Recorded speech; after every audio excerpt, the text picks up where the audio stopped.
지난 시간에 이삭에 대한 얘기를 좀 했습니다. 이삭이 그 아버지와 어머니의 영향을 받았기 때문에 좀 하나님을 빠르게 섬길 수 있었고 하나님을 빠르게 이해할 수 있었습니다. 물론 하나님에 대한 오해가 잔뜩 쌓여 있었죠. 왜냐하면 자기를 죽이려고 했던 하나님이기 때문에 아버지와의 대화도 단절이 됐었고, 그리고 어머니의 영향을 굉장히 많이 받았다라고 생각을 합니다. 그래서 이삭이 어머니의 영향을 받아서 좀 어머니의 앓는 소리, 아이고 막 그러는 거에 대해서 지난 시간에 좀 고민을 했었죠. 그래서 하나님께서 그걸 풀어주시느라고 내가 너와 함께하는 하나님이다 라고 말씀하시면서 내가 너와 한 번도 떨어진 적이 없었고 너와 함께하고 있고 어머니가 너랑 함께했던 것처럼 내가 너와 함께하겠다라는 마치 그런 느낌으로 다가오셨습니다. 처음에 하나님께서 아브라함의 하나님이다라고 나타나시면서 이삭에게 너의 아버지의 하나님이었고 나는 너의 하나님이 되어주겠다. 그리고 다시 나타나셔서 말씀하시는 게 마치 어머니가 늘 이삭에게 얘기했던 거, 난 너랑 함께하겠다라는 걸로 좀 얘기를 해주셨습니다. 함께한다는 것도 어떤 의미에서 함께하는 거였냐면은 자기를 죽이려고 하는 자로부터의 보호거든요. 아버지가 자기를 죽이려고 했기 때문에 어머니가 같이 있었고 그의 어머니 장막에 늘 있었는데, 이삭이 하나님을 만난 다음에 두 번째 만난 다음에 하나님께서 내가 너와 함께 해주겠다, 두려워하지 말라 하고 나서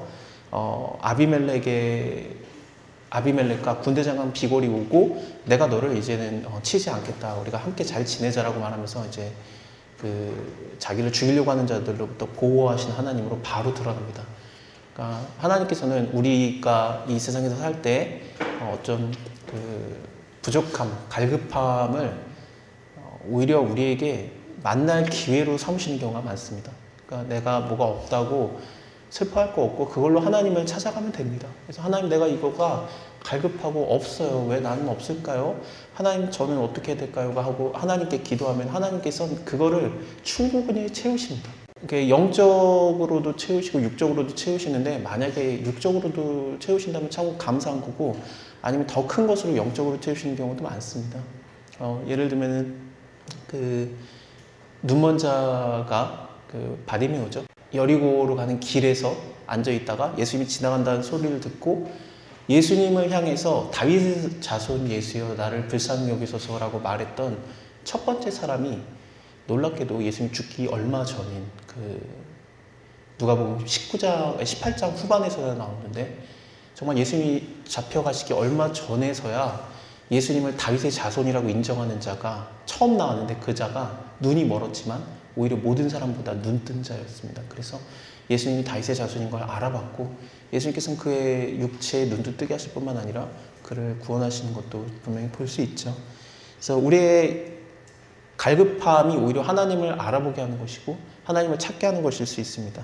자, 이삭이 오늘 27장에서 나이가 많아서 눈이 어두워서 잘 보지 못하게 되었습니다. 우리가 하나님의 말씀, 성경 말씀을 다 알기 때문에 이 이후의 얘기를 다 알고 있습니다. 눈이 어두워져서 축복을 잘못할 거고, 또 이것은 마치 가족력인지 아닌지는 모르겠는데 그의 아들 야곱도 나중에 눈이 멀어요. 그리고 나서 요셉의 두 아들을 축복할 때 잘 안 보이는 상황에서 손을 어긋맞기고 축복을 하는 경우가 일어납니다. 이거는 물론 하나님의 뜻이었고 야곱 같은 경우에는 의도적으로 한 거였는데, 이삭은 의도인지 아닌지는 알 수 없습니다만 어쨌든 그렇게 된 거였는데, 축복을 받고 저주를 받은 사람 입장에서는 아버지가 정신 못 차려서 그렇다라고 뭔가 의심이 나고 좀 섭섭하죠. 일종의 유산을 내려줄 때 아버지가 정신이 희까닥희까닥해서 둘째 아들한테 더 주면 첫째가 들고 일어나죠. 이런 게 계속 이어지는데, 사실 이거에 반대되는 개념이요, 조금 먼저 말씀드리겠습니다만, 모세가 죽을 때 이 말이 있습니다. 눈이 흐려지지 아니하여 라고. 그 말은 뭐냐면은 모세가 정신이 이상해가지고 너네한테 잘못 축복하고 너네한테 잘못 저주한 거 아니니까 그대로 받아들여라 라는 의도가 좀 있어요. 우리의 수준을 정확하게 알기 때문에 이게 아버지가 헷가닥해서 그런 거다, 그래서 그걸 안 들을까봐, 그래서 모세의 말하는 것들을 안 믿을까봐 이스라엘 사람들에게 그렇게 눈이 안 멀었다라는 것을 정확하게 좀 보여주는 게 있었습니다. 어쨌든 야곱도 눈이 멀었었고 나중에 그렇게 될 거고, 그리고 이삭도 지금 눈이 잘 안 보이는데, 눈이 안 보일 때 에서를 불러서 내 아들아 내가 여기 있나이다. 마치 이거는 그 문제가 생길 게 딱 보여집니다. 아들아 했더니 내가 여기 있나이다 라고 하는 거는 앞으로는 괜찮을지도 모르겠지만 지금 현재까지 창세기 입장에서는 아들아 네가 어디 있느냐 그러면은 언제나 문제가 있었습니다. 하나님께서 아담과 여자에게 아담아가 뭡니까? 하나님의 아들이죠. 뭐. 아들아 네 어디 있느냐? 내가 숨었습니다. 가인에게도 하나님께서 나타나서 가인이 뭡니까? 얻은 아들이잖아요. 이름 자체가. 그러니까 결국에 하나님께서도 그런 거야. 얻은 아들아. 손자죠, 정확하게. 아들아, 네가 어디 있느냐? 네 동생 어디 있느냐? 그랬더니 내가 지키는 자입니까? 그래서 어디 있느냐 그러면은 문제가 있어요. 하갈아, 네가 어디서 가서 어디로 가느냐? 어디 있느냐? 그랬을 때 문제가 있었는데 도망가고 있습니다. 내 아들아, 내 아들아, 그러니까 내가 여기 있나이다. 문제가 생기겠구나. 이삭이 이제 내가 늙었고 어느 날 죽을지 알지 못하노니, 우리는 알고 있습니다. 앞으로 20년 더 살 텐데, 근데 언제 죽을지 모르니까 너가 너의 기구 곧 전통이라는 거는 그 전투의 화살통을 얘기합니다. 화살통과 활을 가지고 가서 나를 위해서 사냥하여서 내가 즐기는 별미를 만들어 달라.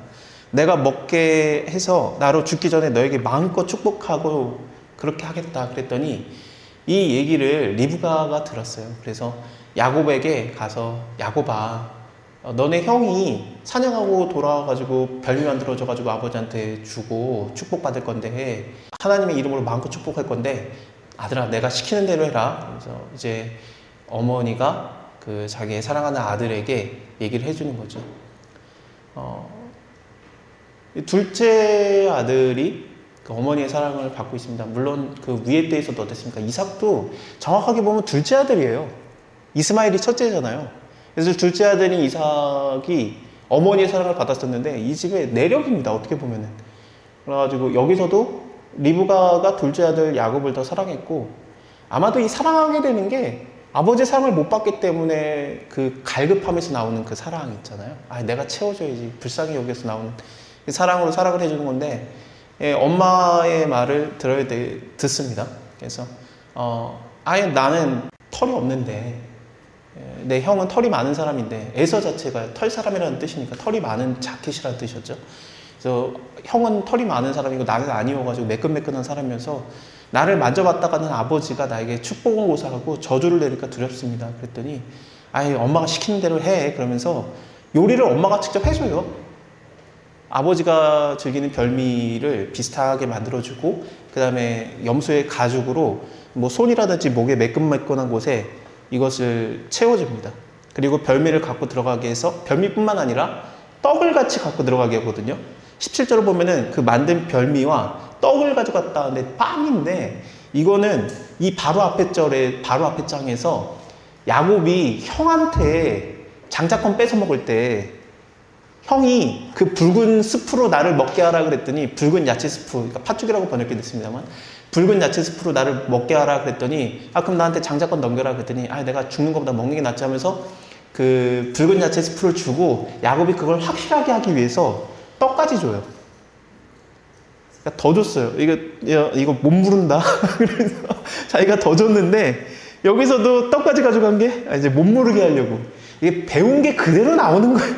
하던 그 패턴이 그대로 나오고 있는 겁니다. 그래가지고 이거를 갖고 아버지 장막에 들어갑니다. 그랬더니 아버지, 내가 이거 갖고 왔습니다. 명하신 대로 음식, 사냥한 고기를 주님, 그 아버지께 드리니까 잡수시고 마음껏 내게 축복하소서. 그랬더니 이삭이 아들아, 네가 어떻게 이렇게 속히 잡았느냐? 그가 가로되 아버지 하나님 여호와께서 나로 순적히 만나게 하셨습니다. 이 말투 어디서 들은 거 아닙니까? 리브가가 시집 올 때 아브라함의 늙은 종한테 들은 얘기예요. 나의 주인의 하나님 여호와께서 당신을 순적히 만나게 하셨습니다라는 얘기를 리브가가 들었어요. 그리고 왔잖아요. 그 말을 아들한테 가리킨 거예요. 내가 아버지 만날 때 이랬다 그러면서 당신의 하나님 여호와께서 나로 순적히 만나게 하셨습니다. 그 얘기를 아마 귀가 따갑게 들었을 겁니다. 그러니까 이 말을 자기도 모르게 한 겁니다. 나의 하나님이 아니라 아버지의 하나님 하면서 아직 자기의 하나님이 아니에요. 야곱의 하나님이 아직 아닙니다. 아버지의 하나님 여호와께서 나를 순적하게 만드셨습니다. 이건 하나님을 믿는 게 아니잖아요. 누구 믿는 겁니까? 엄마 믿는 거죠. 와봐라. 에서인지 아닌지 한번 만져보자. 그리고 만져봤더니 에서예요. 털이 굉장히 많았던 거죠, 에서가. 그 염소의 털만큼 많은 거니까. 그러더니 이삭이 만지며 가로되 음성은 야곱의 음성인데 손은 에서의 손이로다 하고 그 손이 형의 에서의 손과 같이 털이 있으므로 능히 분별치 못하고 그 다음 단어 축복하였더라. 이삭이 눈이 멀어서 야곱을 한 번 축복한 게 아니에요. 성경적으로 2번 축복합니다. 처음 축복이 이거예요. 능히 분별치 못함으로 일단은 축복을 했는데 이 축복이 마음껏 한 축복은 아니에요. 그리고 이 축복의 내용이 단어만 축복하였더라지 축복의 내용이 없잖아요. 그 말은 뭡니까?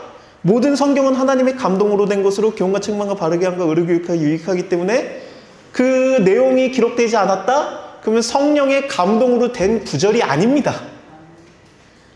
그냥 자기 말에 축복을 해준 거예요. 잘 먹고 잘 살아라, 건강해져라, 그런 식으로 그냥 인간으로서 하는 축복, 성령의 충만함으로 한 축복이 아닌 거에 대해서 먼저 축복을 해줬는데 이삭도 이게 하나님의 이름으로 축복을 한 게 아니라는 걸 알고 있고 야곱도 내가 아직 안 받았다라는 걸 알아요. 안 가요, 야곱이 안 가요.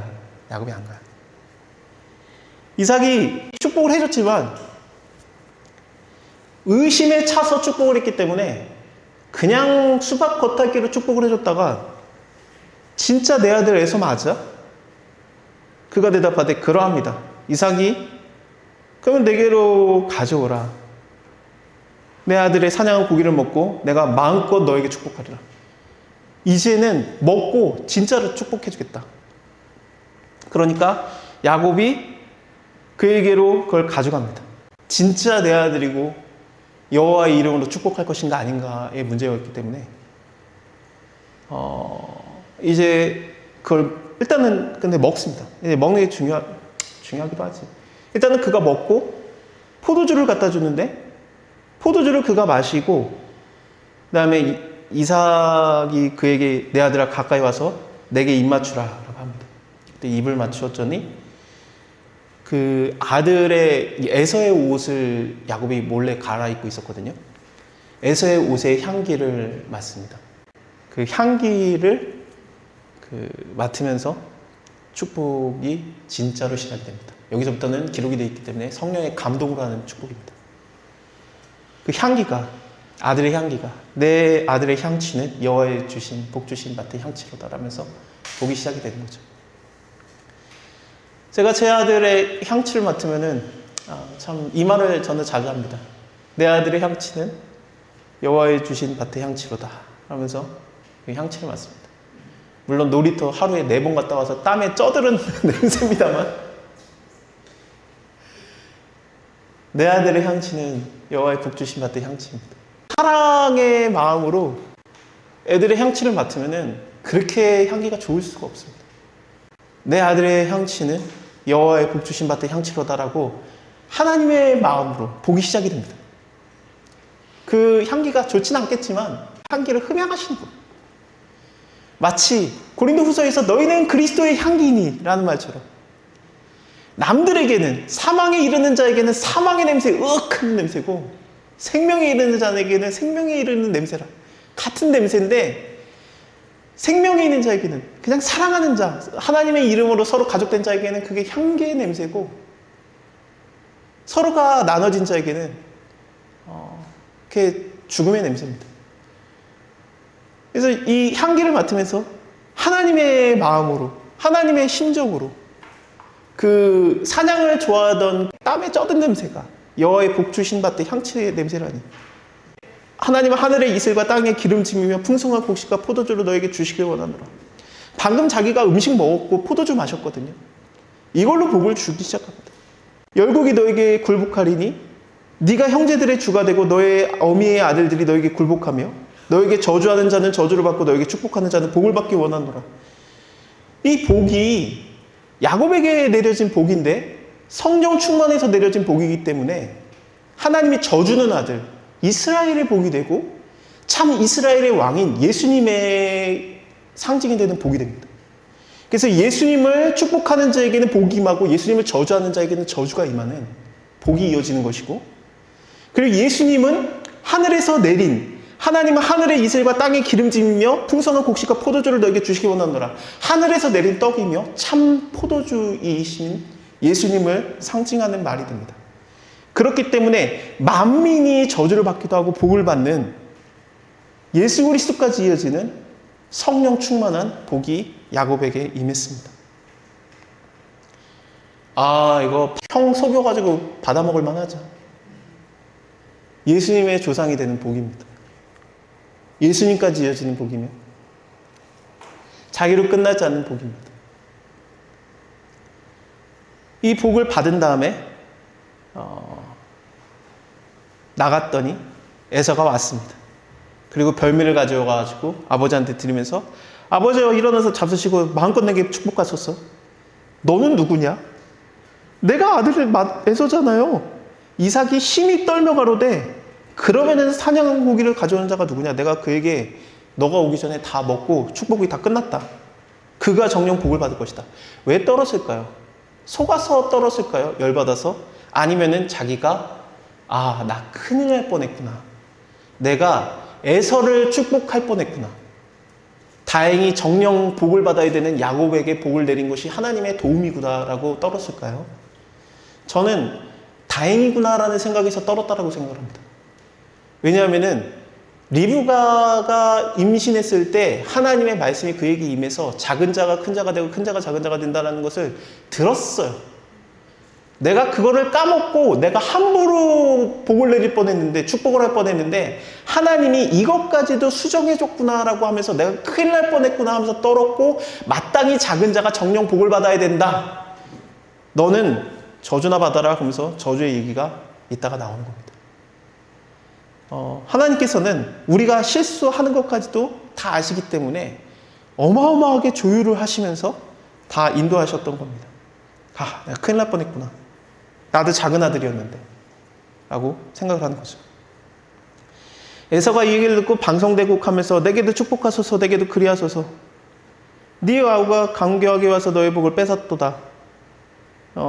에서가 그의 이름을 야곱이라 함이 마땅치 않습니까? 이거 두 번째 속는 겁니다. 장자의 명분 저번에도 뺏겼고 내 복 뺏었는데 또 이럽니다. 그래서 그래도 빌복 아직 남아있는 거 아니에요? 빌복이 남아있다니요. 아까 처음에 축복한 거에서 그냥 인간적으로 막 말하는 복을 다 해줬을 거고, 그 다음에 성령 충만한 가운데서 영적인 축복까지 다 해줬는데 남은 복이 없어요. 그러니까 내가 이미 그를 너의 주인으로 삼았고 모든 형제들도 그의 종이 되게 했으며 곡식과 포도주도 그에게 공급하였으니 아들아 내가 너에게 뭘 해줄 수 있겠느냐.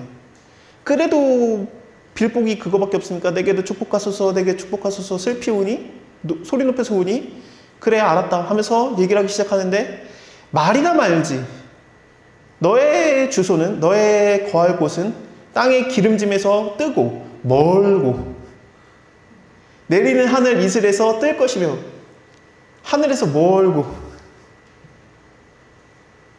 너는 칼을 믿고 생활하겠고 너의 아우를 섬길 것이며 너가 매임을 벗을 때에는 그 멍에를 너의 목에서 떨쳐버리려 하였더라.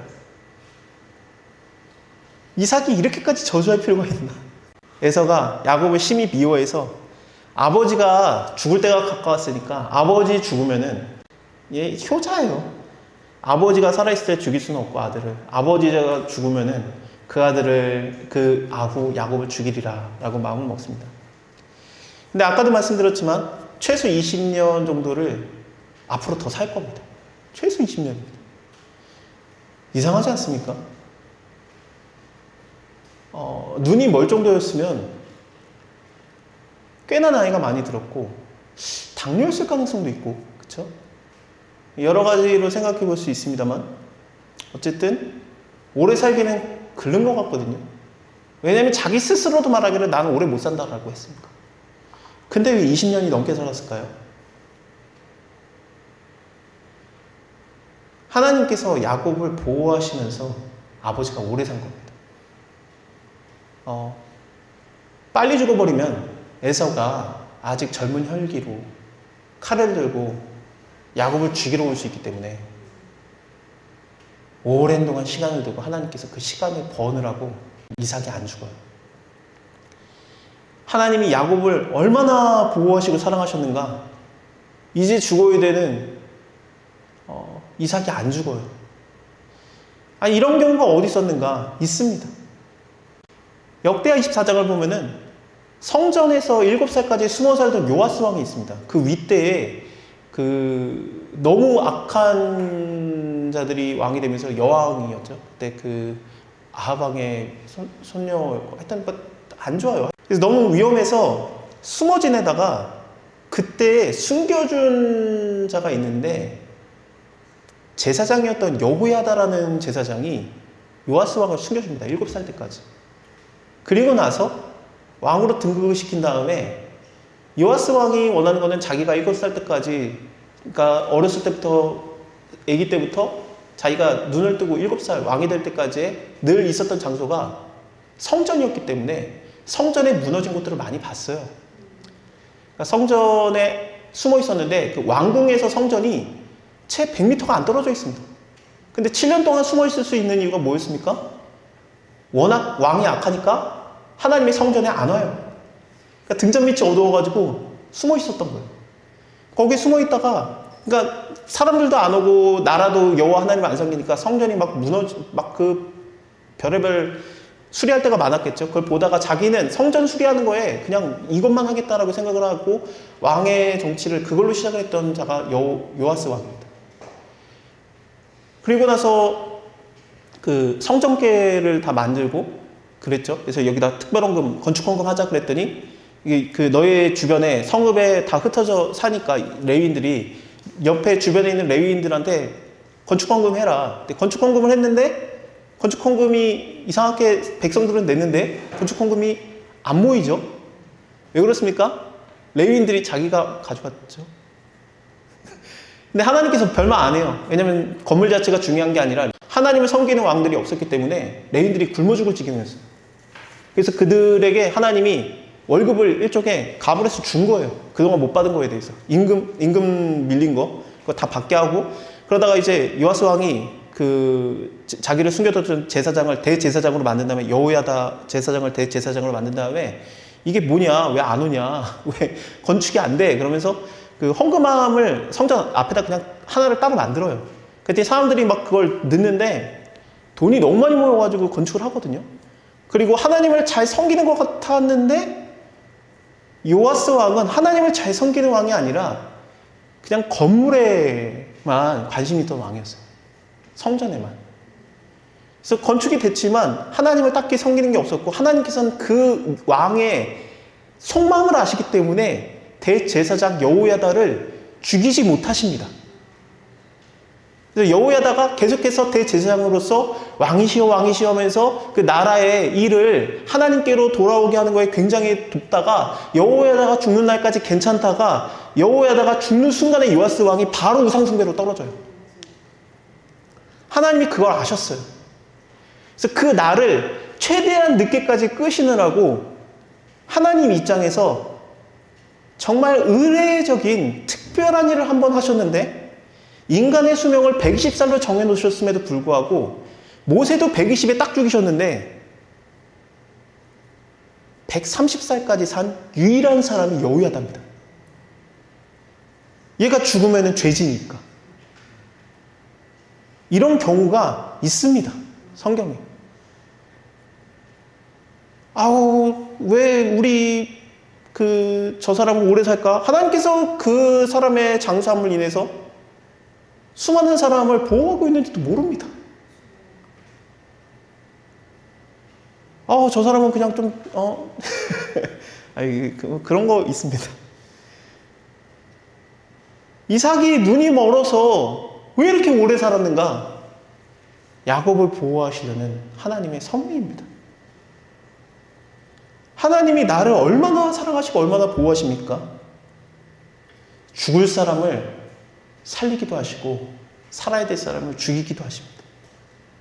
우리에게 완전히 초점이 맞춰져 있기 때문에 그렇습니다. 내가 이해 못할지라도 내 인생에서 나는 왜 이럽니까? 하나님 날 봐주고 있는 거 맞아요? 하나님 날 사랑하는 거 맞아요? 그럴지라도 하나님의 일하심은 정말 나를 초점을 맞추시고 자기 아들 예수님까지 죽일 정도의 초점을 맞추시고 나를 사랑하시기 때문에 내 주변에 혹은 전체적으로 별의별 일들이 다 일어납니다. 하나님의 사랑을 깨닫는다면, 하나님의 복을 믿는다면 지금 나에게 당한 일들이 이상해 보일지라도 하나님의 인도함이고 섭리일 수 있고 내 주변의 사람들에게 일어나는 일들이 나를 향한 보호일 수 있습니다. 내 주변 사람이 잘 되고 혹은 못 되고 그렇습니까? 나를 향한 하나님의 보호일 수 있습니다. 엄마가 미안하니까 야곱아 도망가. 큰일 났다. 도망가. 네 형이 분이 풀려가지고 너에게 행한 거 잊을 때까지 엄마가 보호해줄게. 하나님께서는 리브가를 그냥 죽였습니다. 리브가가 늙어 죽은 거지만 엄마의 보호를 받는 게 아니라 하나님께서 직접 보호하실 거기 때문에 리브가가 오래 살 필요가 없습니다. 하지만 에서는 오래 살아야 됩니다. 왜냐하면 보호해야 되니까. 야곱을 보호하기 위한, 형의 분노가 풀릴 때까지 보호하기 위한 하나님의 섭리였습니다. 그래서 내가 어찌 너희를 둘을 한 번에 이르랴. 그래서 빨리 떠나가라. 리브가가 이삭에게 이르되 여보 내가 이 에서 며느리 햇사람의 딸 때문에 내가 막 살기가 싫어. 생명이 싫어. 만약 내 둘째 아들 야곱까지도 가나안 여자, 햇사람 여자의 그걸로 취해가지고 며느리 들어오면은 나 못 살아. 내 생명이 내가 무슨 재미가 있으랴. 이삭이 맞는 말이네. 너는 저기 가서 외조모 부두엘 집에 이르러서 외삼촌 라반의 딸 중에서 아내를 취해라 하면서 야곱이 야반 도주를 한 게 아니라 밤에 도주를 한 게 아니라 명백하게 인사를 드리고 그냥 당당하게 떠납니다.